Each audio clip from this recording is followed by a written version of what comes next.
Who do you think you are? Yes, that's right. Yes. You're in front of these people and you've never spoken in front of people ever. You are not smart enough. You are not pretty enough.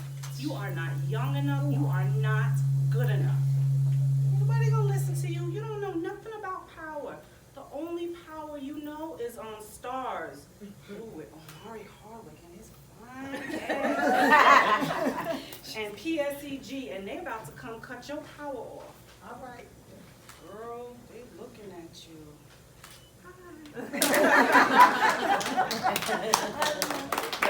So unlike Maria and Brandy, I got 6 sheets for y'all. 6 sheets. Nice. My first time, so bear with the shakes, bear with me. No, Okay. great. Great, Mama. We are our own worst enemy. Self-talk is one of the main ways we view ourselves. Would you talk to somebody that you loved in that way, that I just did? Would you talk to someone like that? No. Yet we talk to ourselves every day like this, self-sabotaging our joy. How do we stop that bully in our head? How do we change the conversation in our head? Bob Marley sings, "Emancipate yourselves from mental slavery. None but ourselves can free our mind." Woo. We change the conversation in our head in 3 steps. It's simple, but it ain't easy. You own it. You realize your worth and you start. Owning it. What does that mean? In order to change that conversation in our head, we have to know what it is we're going to change. When we start to pay attention to self-talk, and actually talk out loud like I did, if you've ever talked out loud and heard yourself, you're gonna slap yourself. You're gonna defend yourself like, oh, I did no, but remember when you did that? Oh, and remember that time she said that, but you rose up and did that anyway? When you pay attention to self-talk, it brings those thoughts, those beliefs, those ideas that we are carrying, and we become more aware of them.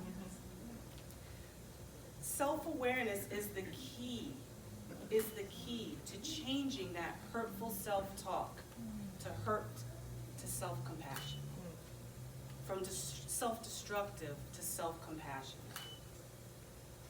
I am 2 of the most powerful words, because what you place after them can shape your reality. Yes. 3 years ago, one of the hardest things I had to do was stand in front of the mirror and affirm my worth. Yes. Affirm a worth and enoughness that I did not believe in. When I started on my journey of self-discovery, I was in a state of depression. I hated my job. My marriage was on the rocks again. I had no social life, and I hated the way I looked. I felt I was incapable of doing or saying anything right. But you would never know. You would never know. I kept everything bottled up inside. And I was embarrassed at my failed attempts of happiness. I felt like I was failing at life. I asked myself, and I was afraid of dropping bombs. When you came up, I was like, because I cuss. I love Jesus, but I cuss. And I asked myself, and you children, what the fuck is wrong with me? Really, what the fuck is wrong with me? What is it?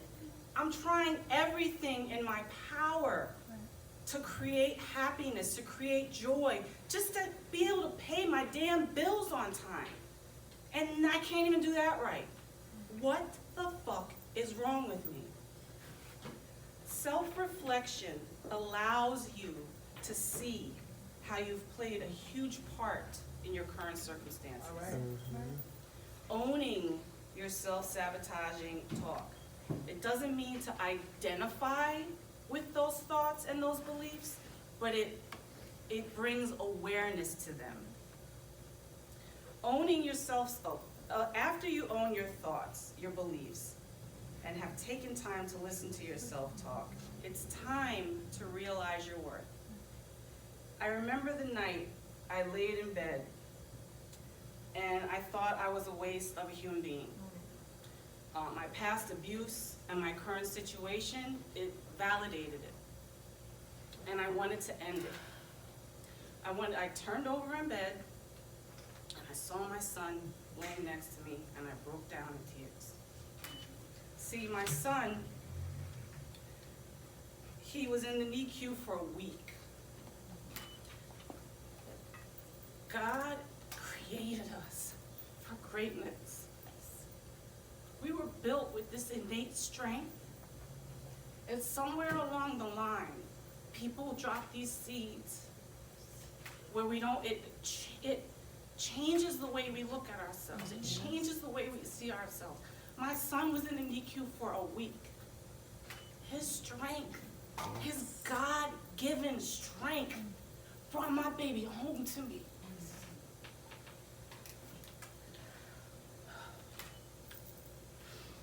Yes, girl. See, if we look for the bad, we will find it. Yes. If we look for the good, we will find it. I realize my worth from looking back at my past, my story. No longer did I look at my abuse, my neglect, the struggle as a bad thing, but as something that gave me my natural gifts of kindness, of empathy, of fun, of being funny, my humor, and love. Yes. My grandpa used to tell me I was gonna be a brain surgeon. And he was gonna be my first patient. And I was like, I don't know if I can operate on your head, Grandpa. And he said, you're gonna operate on me and you're gonna make me smarter. Who knew that would translate into coaching myself out of depression and teaching mindfulness? Yes.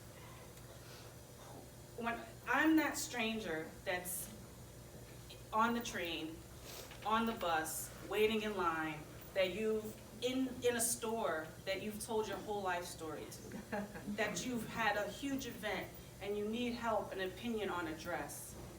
I'm that one that you've reached out to. I'm that stranger. When you look for the good, you will realize your worth. Own it, realize it, start. When Christine told Jenny what she wanted to do with this women's empowerment brunch, Jenny said, let's do it. Jenny was on board, Jenny was right there. Surround yourself, as Marie said, with people that are gonna support you without seeing the vision that you have, without seeing it. You need to be surrounded by people who believe in you, who see and without seeing it.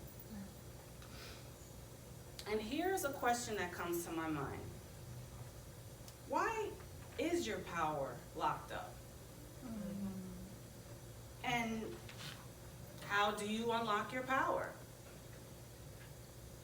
Maria, Prandy, and myself have been invited here to empower, inspire, motivate you to unlock your power.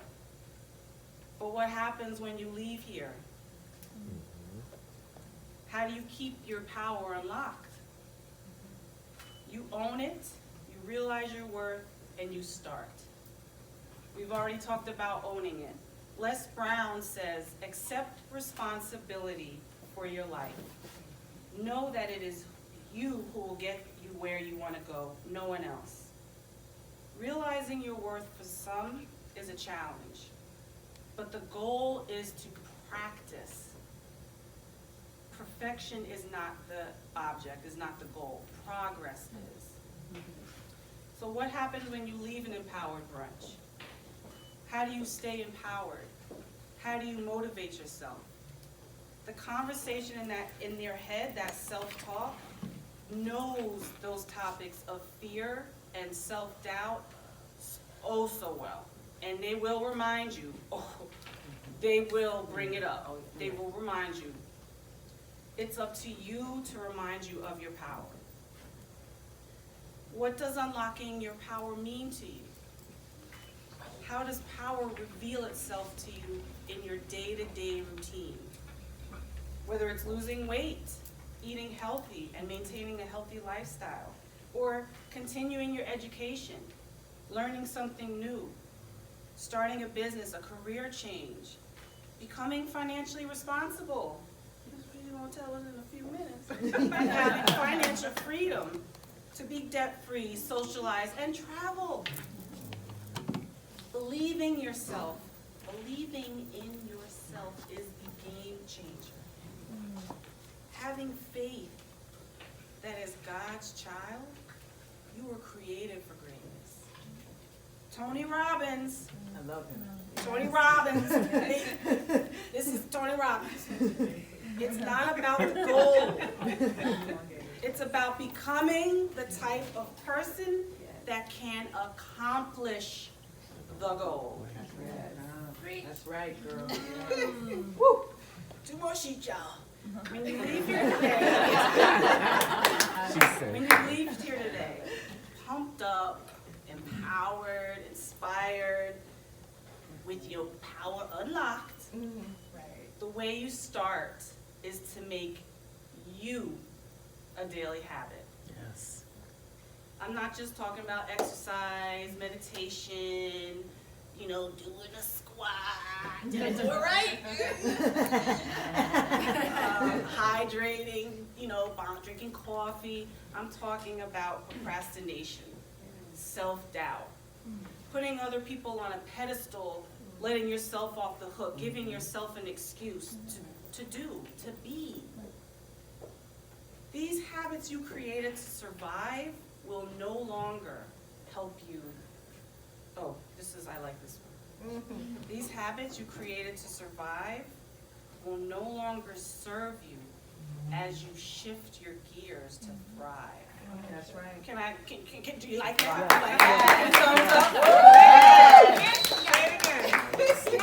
Get it, girl. Start with you. Take the time to figure out what beliefs are holding you back and what beliefs will propel you forward. Read more books. I thought I was gonna have a little table. I brought some books out for y'all. The 7 Habits of Highly Effective People. Yes. No, you could go on Amazon. Game changer. Read more books. Listen to inspiring podcasts. Surround yourself with like-minded people. Don't expect to have it figured out in day one. Ask yourself what it is you want. How do you want your life to look every day? Who is in your life? Where in your life do you want to see change? Where do you lack fulfillment? Start where you're at. So often, we're so afraid to start because we don't want to start small. What could you do every day where you lose track of time? Write. My sister-in-law, an awesome writer, awesome poet. Where you get in a flow and you're energized, mesmerized, it comes natural. That's a gift. That's your natural gift. Be intentional in finding your purpose and know that you are a multi-passionate, multi-dimensional woman. There's nothing wrong with the 9 to 5, but have a plan to survive and a plan to thrive. When you have this vision of the change you want in your life, whether it's love, health, wealth, happiness, Commit. Yes. Commit. when you lose the motivation, when you want to give up, when you just don't want to do it anymore because you don't see results, you're not feeling like it, remember why you're creating these changes in your life. Your why should, does everybody know the rest? Make you cry. Come on, Brandy. Aquarius, is there any Aquarius in the building now? Aquarius? No more Aquarius? Brene has a quote that reads, Brene Brown, has a quote that reads, in our culture, we associate vulnerability with emotions we want to avoid, such as fear, shame, and uncertainty. Yet we too often lose sight of the fact that vulnerability is also the birthplace of joy, belonging, creativity, authenticity, and love. Yes. Going back to the beginning of my journey of figuring it all out, I used to ask myself, what the fuck is wrong with me? We find ourselves questioning our worth, looking at our mistakes, our errors, our past, and ask, what the fuck is wrong with me? There's nothing wrong with you. As human beings, we are designed to change, to evolve. Some of us just need help along the way. Yes. I'm here to help. Mm. We We're all here.